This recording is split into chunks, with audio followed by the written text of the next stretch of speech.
right, Matt. Brand new show to Fight Night Picks. This one's going to be called Fight Night Picks Significant Strikes. And listen, this is a quick hitter. It's going to be a quick show. Pre-recording these ones. They won't be live, but if you want to hit us up in the live chat during our shows, please do. Leave us a comment below. And Matt, as we always say before the show and after the show, let's get into it.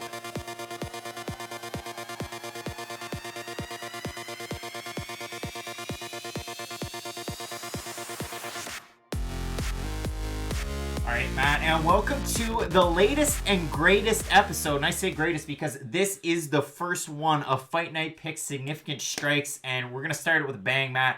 And as always, you can find us on Twitter and Instagram at CraigAllenFNP, at MattAllenFNP. Good spot to find us. I mean, normally during Fight Night, we're fairly active on Twitter anyway. Instagram's for pictures of cats and dogs. Now, as far as the show is concerned, it's going to be a quick hitter. There's going to be 3 segments, and it's going to be more of an extension of our predictions. I mean, if you go back to our roots when we started in 2018, it was an audio-only podcast. I was talking directly into the microphone, and nobody gave a damn. And then we get into this prediction games, and things got busy. Exactly. Things got really busy. So now what we're going to be doing is something totally different. So segment 1, we're going to talk about the most significant fight to us in terms of excitement level and interest that might not be getting that same level of interest that we believe it should be outside of the main and the co-main. And on a card like this in Norfolk, Virginia, or maybe your Rio Rancho card in New Mexico, some of these fight nights, it's really hard to follow every single fight if you're a fight fan. A lot of them can get lost in the shuffle. And on this card, we have so many different UFC debuts that it's really important to try and give shine and credit where credit's due. So that's going to be the plan there. Our second segment is going to be called basically just significant prospect. There's a lot of prospects on this card. A lot of people that maybe fans haven't heard of, or they've had a couple of fights in the UFC, but the buzz isn't there, or the buzz is totally there, and you have to give them the shine. So we're going to talk about 2 of the most significant fights, the biggest prospect, and then we're going to spin it on its head, and we're going to call the third portion Significant Questions Entering Fight Week. And that's one of those things that maybe that's not getting enough buzz. And I think the 2 subjects that we have for this week, we talked about one of them, I know, in our prediction videos. We didn't really go over the second one. So it's going to be really interesting to see how those ones go. So Matt, I mean, let's dive into it. This was an idea that you had for a show. What made you come up with this one? It's just something a little extra that we can add on to the other videos that we already put out. And there always is questions going into these UFC events that maybe the casual audience member doesn't really pick up on, that someone who's a little bit more hardcore and a little bit more in-depth would know about. So this just kind of give maybe a little bit more casual audience, just give them some more in-depth knowledge about the fights coming up. And then the prospect watch too. It's always great to be the first person on a fighter's bandwagon. It's something that no one likes to admit that they love to do, but we all love doing it. When you're the first guy on that prospect's bandwagon and you can ride that guy all the way to a title, that's always a fun thing to do. So hopefully we can point you out some prospects we have really high hopes for going into the future. And yeah, it should be a really good fight. All right, Matt. I mean, listen, we've had some different shows over the years. I mean, we've had just the Fight Night Picks podcast. We've had This Week in MMA and Question Mark Kicks, which we've just continued to roll forward. And this is going to be an extension of our predictions. So when we meet up and we do all of our fight predictions, it takes quite a bit of time. I know a lot of people out there in the comments on Monday night, they're expecting those videos to come out this week. And I'd like to explain it now. It gives us platform and a chance to.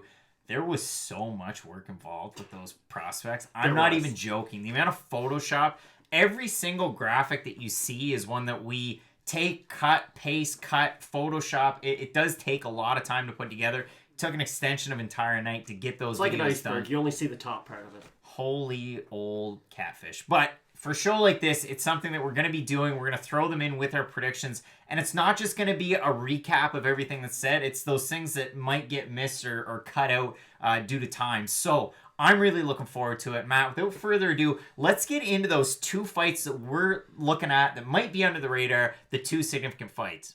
All right, Matt, here you have it. So the first one in terms of significance, and it's not fair because I know a lot of people are tuning in, they're watching this video. A lot of people are picking Ismail Naurdiev to win. I had him to win. You also had him to win.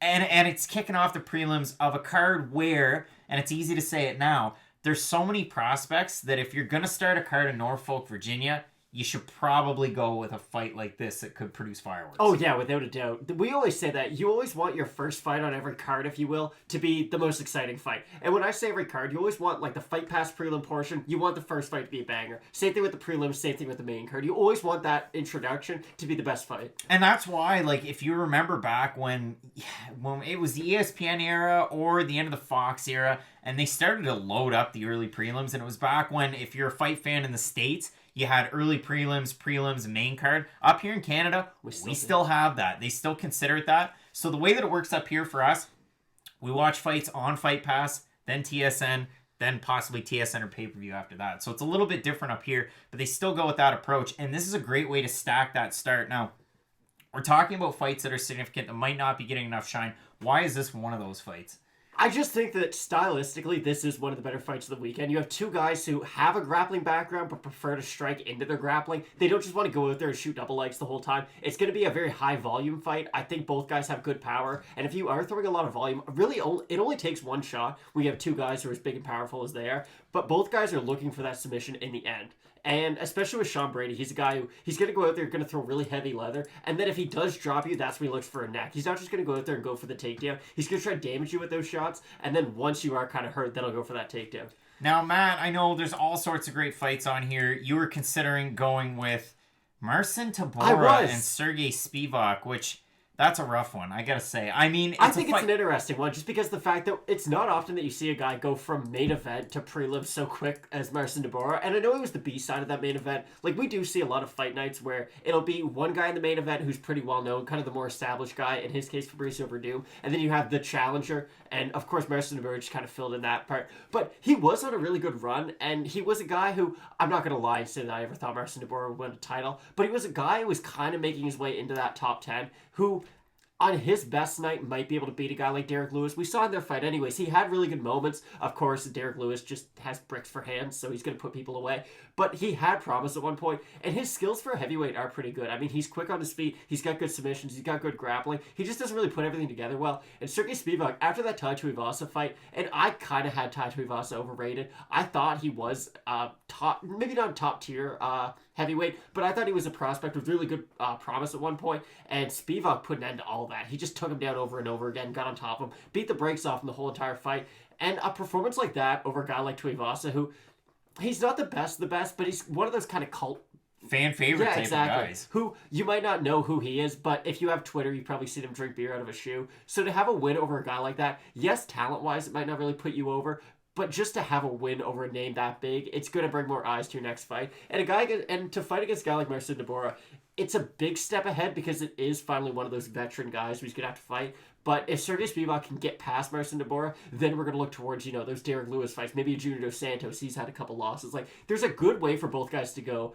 whoever gets this win. And we've seen it at heavyweight, too, looking at guys like Cyril Gahn, Jairzinho Rozenstruik. There's so many different guys that are moving and shaking at 265 pounds that, again, Sergey Spivak. So you lose to Walt Harris and you get finished. It happens. Kind of big deal at this point. I mean, there's so much room to grow and improve. And it's one of those divisions where, and it's a shame to say this, like, you look at guys like Maurice Green or Juan Adams that really didn't have success in big pressure moments.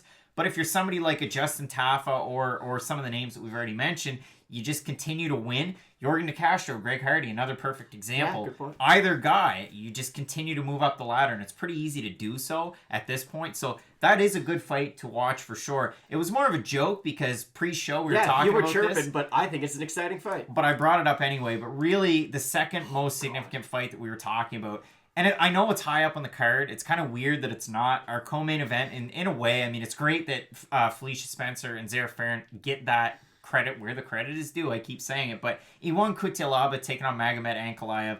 I can't say enough good things about this fight. Listen, this could go a lot of different ways. This could go, Iwan Kutelaba loads up for power shots early, Ankalaev takes him down, ragdolls him, and it's a boring fight. That could very well happen. But this is significant strikes. So if it is so significant, what do you see happening here? This is like the violence main event, if that makes any sense. Guys are gonna, as Mike Perry said, guys gonna bleed, people getting cut open, and somebody might die. Because Ayaku Talaba plays those games. He doesn't go in there just to win a fight. He makes things personal, and the way that he throws punches, yes, he gasses after about 3 minutes, if we're all being honest. But for those 3 minutes, he brings such a big storm that you have to weather that unless you do have either the grappling acumen to get him down, or you're a good enough striker to sort of move out of the way of those big power shots, make him tire. But those first 3 minutes are absolute chaos. And for Magomed Ankalaev, who we saw in his last fight against Delta Champ, just hit him with that front kick, Anderson Silva style, and then put him away that way. Extremely impressive knockout. And I don't think this gets enough credit, but it is the truth. And no one in MMA really wants to admit this, but it's true. Wins and losses matter. Wins and losses do matter. Being exciting matters way more. You can be Elias Theodoro and win a lot of fights, but if you're not finishing people, they're not going to push you up those rankings quickly. But if you're a guy like Justin Gaethje, even if you lose, it doesn't matter. People are going to want to see you fight, and that's all that matters in the end. How many eyes are on your fight? And a guy like Ayaku Talaba brings those eyes just due to the fact that he's such a crazy man. Put it this way. You don't see Conor McGregor calling out Francisco Trinaldo, do you? Point. Now, the other portion of this, and we're going to go back a little bit, is the fact that we're going to talk about the play for the winners and the losers out of these fights. So the first fight, we have Sean Brady, Ismail Nardiev. Sean Brady's undefeated, and no matter what the UFC's website actually says up here, he's 11-1. Nardiev is 19-3. Nardiev 2-1 in the UFC. He won his last fight against Sierra Bahadurzada and looked great. Sean Brady won his debut. So realistically for me, if Sean Brady loses, all right, you retool. Realistically, I mean, in a division like this, you can kind of afford some liberties. For Ismail Nardiev, it's one of those ones where, all right, so if you lose, you're 2-2. It's kind of a tougher road up. Plus the fact that Sean Brady, the zero behind the name matters. If it didn't matter, the UFC wouldn't want to overturn John Jones' loss to Matt Hamill. So realistically, for Sean Brady, blue chip prospect, you lose. You're pretty much starting fresh again. I don't think either guy's getting the walking papers with a loss. I know Nordiev. Oh, for sure. Exactly. Nordiev might be a little bit close to that. Again, like you said, 2-2 in his 4. Usually you're under a 4-fight contract, so they might decide not to re-up with him. 3 or 4. It really depends. They might decide not to re-up with him, and he could become a free agent, but I don't think either guy's getting cut. Honestly, I would like to see their next fight be against a guy. A name that I know he fought at 155 in his last fight. He's fought at 170 before. Kind of a weird pick. I would actually say either Alex Oliveira, or maybe even like a Yancy Medeiros, just a guy who people know. They might not be at the top of their skill level anymore, but they're guys who the casual fan would still recognize. Okay, I have a name that we haven't seen a whole lot. When we see them, they look great or terrible, and they're a heck of a dancer if you want to go check that out on YouTube with the gym. I'm talking about Gunnar Nelson. That's a good one. I mean, that would be a good one where, again... them both. No, I think in terms of striking and grappling and whatnot, he's one of those guys that typically, in your mind's eye, he brings everything together quite well. Whereas you might have bits and pieces with Nardiev, where in the Bahadurzada fight, you have to take him down. I mean, he's a main kickboxing is his main thing. Is what I'm trying to say. For Sean Brady, I think that's a winnable fight, and for Nardiev as well. I think if he can definitely piece him up on the feet. I think that's a great fight. I really do. You don't say many bad things often, but I'm sorry, Craig. This is one of them. But Gunnar Nelson beats both. He was ranked 6 months ago. I don't think either one of these guys is getting an opponent of that caliber, but it's definitely good things for them. Then he laid an egg against Gilbert Burns. All right, so our next fight, Matt, and we're still going to talk about it. Marcin Tybura and Sergey Spivak. This is one of those ones where if Marcin Tybura loses, he'd be 1-5 in his last 6. Sorry. And if Sergey Spivak loses, he's 1-2 in the UFC. And I think, again, a loss means less for Spivak. Now, for Marcin Tybura, it's a little odd because he fought in those big-name fights. And, he might not have gotten the wins. He's got to win over the promotional mainstay in Stefan Struve. He's 1-4 in his last 5. Like I said, he'd be 1-5 in his last 6 with the loss. Former M1 Global champ, I think if he loses, it's probably back to an M1 Global or Fight Nights Global or KSW. I mean, he's Polish. You can do that. So in the UFC, there's not a lot of top tier heavyweights who aren't ranked right now. I know there's guys like Sirgan, but it's just one of those cases where they're not ranked yet. They're in that trajectory. So there's not a lot of matchups going forward outside the top 15. I like to see maybe a Marcus Rogério de Lima get the winner of this fight. He looked really good in his last performance against Ben Sassoli. And you might say, well, Ben Sassoli's not nearly the caliber of opponent that either one of these guys are. But it'd be a really fun fight. And Rogério de Lima's a really good striker, so it could make for an interesting matchup. I think you're right, though. If Tabora loses, that might be the last you see of him in the UFC. But if Spivak loses, not the end of the world. You're still a prospect. And at 1-2 in the heavyweight division, it's not like being 1-2 at lightweight. If you go that at lightweight, there's a good chance that you don't get re-signed. But at heavyweight, they kind of need the talent anyways. So if Spivak loses, not the end of the world. But a win for him could possibly see him get, maybe a 10-15 guy next. Maybe a guy like an Augusto Sakai who has a win over Marcin Tybura already. Onwards and upwards, really. Yeah, I mean, I think you're right there, and I feel like if Marcin Tybura gets a win as well, it's probably like another 15-20 type of guy. Probably DeLima, maybe someone of that. Yeah. That's the thing. Tabura's already fought a lot of those top guys, and he hasn't beaten them, so you're sort of running out of potential matchups for him. Maybe they decide to give him Junior Dos Santos. He's coming off 2 losses right now. That could be a possible matchup for the winner of this. Heavyweight's just so wide open, but not really at the same time because there's such a logjam in that top 5. But the rest of the division's wide open, so definitely interesting to see who the winner gets after this one. Now, in terms of our third fight that we went with Kutilaba and Magomed Ankalaev, it's such a great fight that really, I mean, you're looking at Ankalaev. He only has 1 loss in the UFC at 4:59 of the 3rd round against Paul Craig. What has that meant for him? Not a whole lot. No. It wasn't a big stumbling block. For Ion Kutilaba, though, it's wins and losses, and the losses are to really good fighters. The wins are to half-decent fighters, and he's a very exciting fighter. So I feel like regardless, either guy loses again. You're not in the Sean Brady conversation where, of course, he's undefeated, but at the same time, I don't think a loss deters it all that much, especially with Kutilaba and the fight that he had against Roundtree and the fight that Ankalaev just had against Dalcha from EFC. So realistically, a loss doesn't mean too much. But a win here would definitely get you a nice ranked opponent. So who's a juicy matchup to make? I don't know if you're... Okay, here's the problem. The guy I'm going to say just got a fight announced. He's fighting Little Nog for the 3rd time. It gave it away. I want Shogun to fight the winner of this. Shogun's still a big name, and we've seen him. When he fights guys who are outside the top 15, he does beat them. Like, he's not completely washed yet. He can still take... He can't take a big shot anymore, but he can still take a bit of damage. He's still a great striker, and he still has some of the things that made Shogun Shogun. The problem is he doesn't have the chin that he wants. It's kind of like Fedor. When you look at Fedor, his skills are somewhat the same. It's just the chin's kind of faded. That's the case with Shogun. So it's still really hard to get one over on him. He's a fan favorite. He will be for the rest of his life. So I'd really like to see the winner of this potentially get a matchup with him. And that would be fireworks, too. And for me, it's another striker and a guy that, questionable chin, but really it's to great opponents. I'm talking Jimmy Manuwa. So he's retired, but... Yeah, that's a shame. Come out of retirement then, That would be a great fight, though. And if we're going to call out retired fighters, let's throw in Randy Couture and Anthony Johnson in there as well. Ovid St. Preux could be a fun one, too. Just any of those guys that the casual audience might know, because... neither one of these guys speak English all that well, so it's really hard to get them shine. So you have to get them shine through the performances. And if you want a guy like Ion Kutilaba to get sort of the casual audience on board with what he does, you're going to have to match him up with a guy who already has a big fan base and hope he beats him and kind of takes some of those fans. Yeah, I think that's a good point. Now, Matt, so we've gone through our significant fights of the weekend. Maybe they're not getting the shine, but they probably are. Now we're going to get into the significant prospects of the week, and this is going to be a segment where...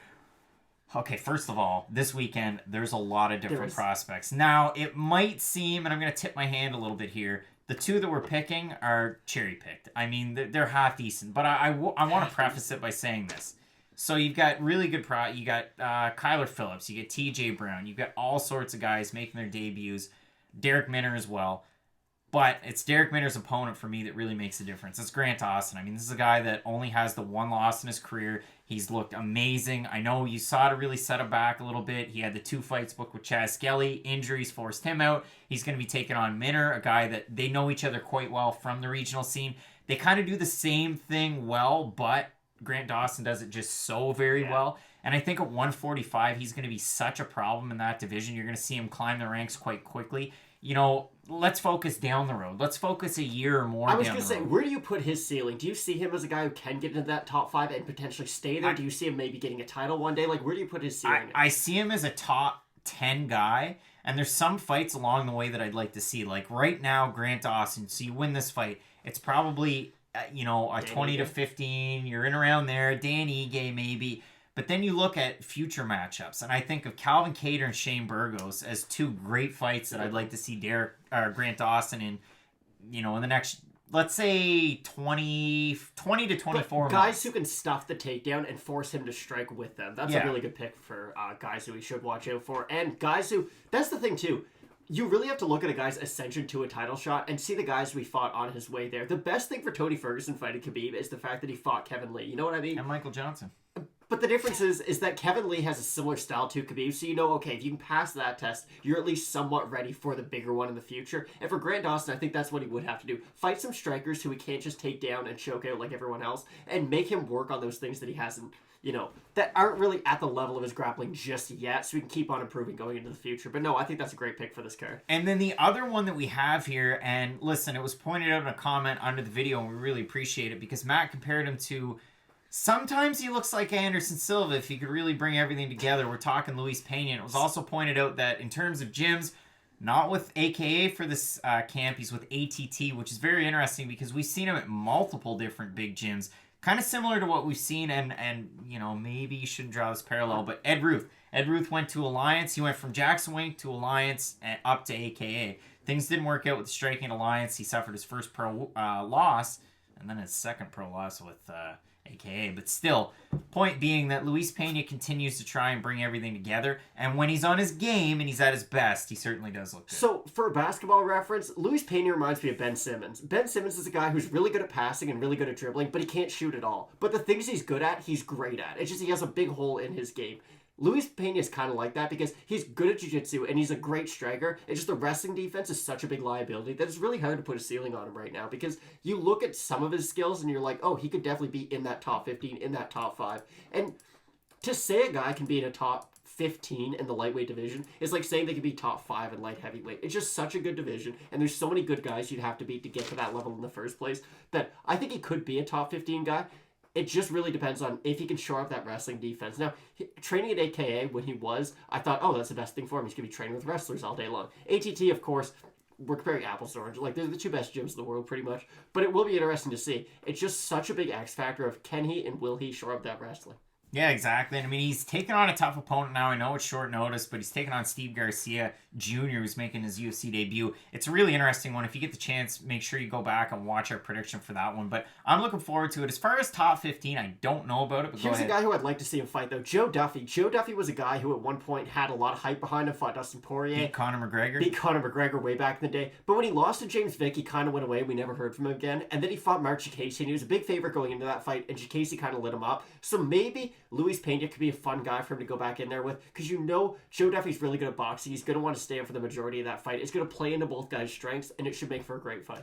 There's a lot of fights that pop up into my head of fights that you shouldn't make for Luis Pena, but in terms of ones that would make sense or down the road, let's go that, again, 20 to 24 month down the line thing. I don't agree with you. I'm not sure that he's going to be able to crack the top 15 in the next 20 to 24 months just because it's such a log jam division. So it's really tough to try and predict who he could possibly fight next.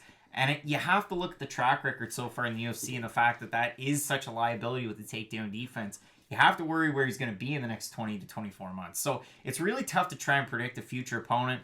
There's different names, like I said, that pop around in my head. One of the ones that's kind of prominent, it's, out of the names that you brought up, maybe a Daniel Tamor after this. David. Maybe that's one that you make. Listen, throw in Daniel or David. Daniel's small. Put them in both together. Yeah, David's better. No, that'd be a great fight. And again, there's so many good guys in lightweight outside the top 15.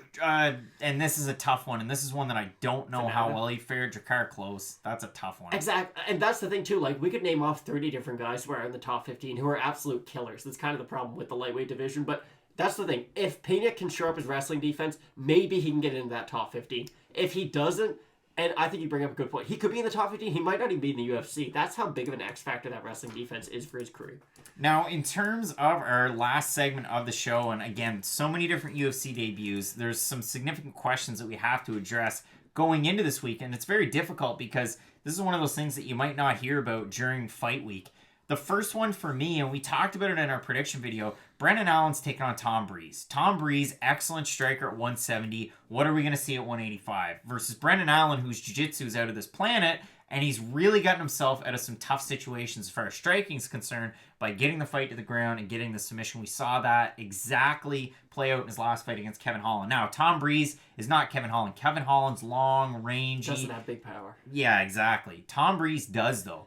It makes for such an interesting fight that we could have thrown this into our most significant fights easily. This is one that I'm really looking forward to. But the issue comes in where Tom Breeze is backed out of quite a number of fights, and he's not in that Ray Borg territory. But if you look at his Tapology page and you do a little bit of research, you can find that, yeah, he's been forced out of quite a few fights, and quite more than one occasion, it was the day of or leading right up to during fight week. Yeah.